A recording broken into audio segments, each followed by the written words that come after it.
Anak, kunin mo na yung mga plato. Kakain na tayo. Ah, sige, Nay. Nay, eto na po yung mga plato. Anak, akin na. Hoy! Nakoy, balik mo yan! Bawal yan, pamahiin yan. Hindi pwedeng pagpatong-patungin yung mga plato. Malas yan dito sa hapagkainan. Ha? Nay, paano? Basta dalhin mo yan dito nang hindi pinagpapatong-patong.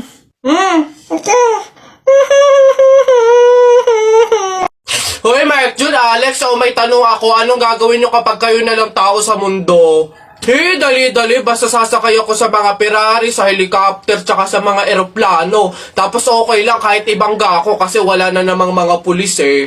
Lalo sa akin, pupunta ako sa Star City tapos sasakyan ko lahat ng mga rides doon. Ikaw na nga lang mag-isa eh. Sino magpipindot nun? Ayo nga. Ayun na yung sa inyo basta ako wala namang makakakita sa akin. Maguhubad ako. Anak! Nay, bakit? Matutulog muna ako saglit. Ikaw muna magbantay sa burol ng lolo mo, ha? Wag na wag mong iiwan yon. Dapat daw laging may kasama yon. Ha, bakit naman dapat laging may bantay? Pamahiin. Pag daw iniwan mo yung patay dun sa kabaong, papalitan daw yan ng puno ng saging ng mga engkanto. Sige, Nay. Naantok na ako eh. O siya, sige na. Lola, inaantok na talaga ako. Pasensya na. Matutulog muna ako saglit. 5 minutes lang, ha? Di naman siguro totoo yung mga pamahiin na yan. Kanto. Sige. Oh, bakit walang bantay dito sa burol? Ang lolo! Lolo! Sinasabi ko na nga ba? Nay, bakit anyari? Wala na yung lolo mo. Ha? Wala na sa kabaong si lolo? Oh? Sabi ko naman kasi sa'yo, bantayan mo eh. Kukunin nyo ng mga engkanto at papalitan ng puno ng saging. Kasalanan na ng mga engkantong yan. Babanatan ko yung mga yan. Puno na lang ng saging na natira, lola. Oh, di mabuti, Nay. Ha? Bakit? Di iwas gastusin. Makakatipid. Wala na tayong ipapalibing. Nay, pasalamat nga tayo sa mga engkantong yan. Sila na bahala dun kay lolo eh. O sige na, papakancel ko na yung lupang lilibingan ni lolo. Hello? Cancel na po yung lupa. Hindi na po kami magpapalibing. Okay. Salamat. Tipid ng 50K. Lala. Hoy. Bata ka. Ano yung ginagawa mo? Bawal magwalis kapag may burol. Ay, ganun po ba? Sorry po. Pasensya na po. Teka. Party. Patay na siya. Check ko nga yung archive ko. Madami ba akong na-upload nung 2023?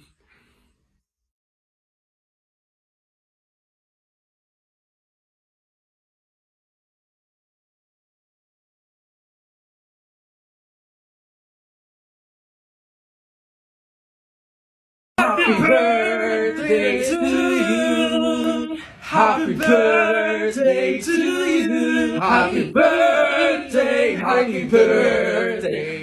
birthday. Put your hands together one more time. Birthday, Nana Lexi. Happy birthday to you. Happy birthday, Lexi. Happy birthday, Lexi. Happy birthday to you. Ikaw na babae ka, hindi naman tayo magkaano-ano. Kung baka pahit ka ng cake sa mukha ko, hindi naman tayo close. Ay! Si Kuya naman hindi mabiro. Komedyante ako eh. Hindi mabiro to. Sige, sorry.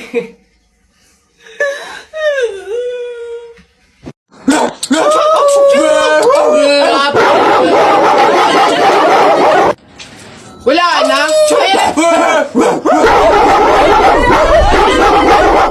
Pakaiingi. Sige, magpahabol kayo sa aso. Pag kayo mga nakagat at na-hospital pa kayo, hindi ko kayo mga sagutin, ha? Ang babantot ninyo. Anak, may sorpresa ako sa'yo. Ito na yung laroang espada na pinapabili mo sa akin. Para sa'yo yan. Yay! Thank you, Tay! Anak, siguro kaya ka sa akin nagpabili ng laroang espada kasi gusto mo maging mandirigma balang araw, no? Tama?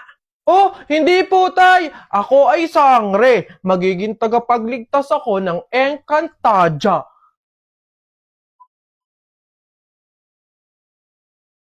Ayun. Ayun ho. Ayan, magandang hapon po sa mga viewers natin dyan. Ano ho? Nandito po kami ngayon sa reunion ng aming pamilya. Eh, kung makikita nyo, ayan ho ang mga handa naming pagsasalu-saluhan mamaya. Eto nga ho, yung baboy na kinatay namin kagabi. Tsaka yung, uy! Kuya Alfred! Kaway naman dyan! Live tayo! Yan, ayos! Ayan ho, ngayon, kasama po namin makikita nyo dito sa live natin sa Facebook yung kamag-anakan ho, mga angkan, mga pamilya, mga pamangkin ho. Ayan. Magkakasama po kami ngayon sa aming reunion ng pamilya. Tara, buhatin na natin yung kabaong. Ay, teka. Kamag-anak kayo, di ba? Oh, hindi pwede. Pamahiin yon, bawal magbuhat ng kabaong ang kamag-anak. Yung iba na lang. Kayo na lang magbuhat dito. Yan, kayo. Ay, kami po. Ay, hindi po. Kamag-anak po ako. Pamangkin po ako niyan. Ay, ako rin po hindi kasi ninang ko po yan eh. Kamag-anak din po ako kasi kapatid po yan ni Papa. Ganun ba? Kayo. Kamag-anak ba kayo? Kayo na lang magbuhat nito, sige. Ay, kamag-anak ko din po. Tita ko po kasi yan eh. Ako naman kapatid. Lalo na po ako po yung anak eh. Siya. Paano yan? Wala tayong magagawa. Kailangan sundin yung pamahiin talaga. Siguro, iwan nyo na lang yan dyan. May magbubuhat naman siguro kusa yan. Iwanan nyo na yan dyan. Ayaw nga po, dapat talaga sundin yung pamahiin. Baka kasi may mangyari pang masama.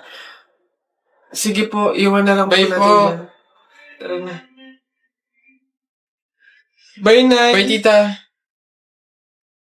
Hoy, Jepoy. Bakit?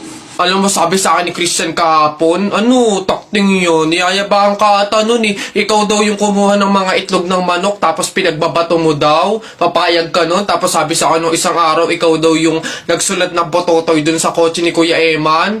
Papayag ka nun? Kung ako hindi ako papayag dun, sasapakin ko talaga yun. Sinabi niya yun? Nasaan yun? Panapok talaga sa akin yun. Ayun, Jepoy, niyayabaan ka pa na nung isang araw pa yan eh. Kung ako sa'yo, talaga sasapain ko yan. Yabang-yabang niyan sa'yo eh. Hoy, Christian. Bakit? Ano yung pinagsasabi mo, ha? Isang itlog lang naman yung kinuha ko, ha? Tapos yung pototoy dun sa kotse ni Kuya Eman, inutos mo lang naman sa akin yun, ha? Yung yabang mo, ano yung pinagsasabi mo dyan? Eh, ikaw nga umihi ka nga nang naglalakad eh. Tapos pinagbabato mo yung mga bubong dun eh. Yabang neto. Di ko naman sinabi yun. Sinungaling, kakaila ka pa. Sabi mo sa akin nung isang araw, ang asim-asim ni Jepoy, hindi pa nga naliligo, sabi mo. Dahilan ka pa dyan, panapok na lang.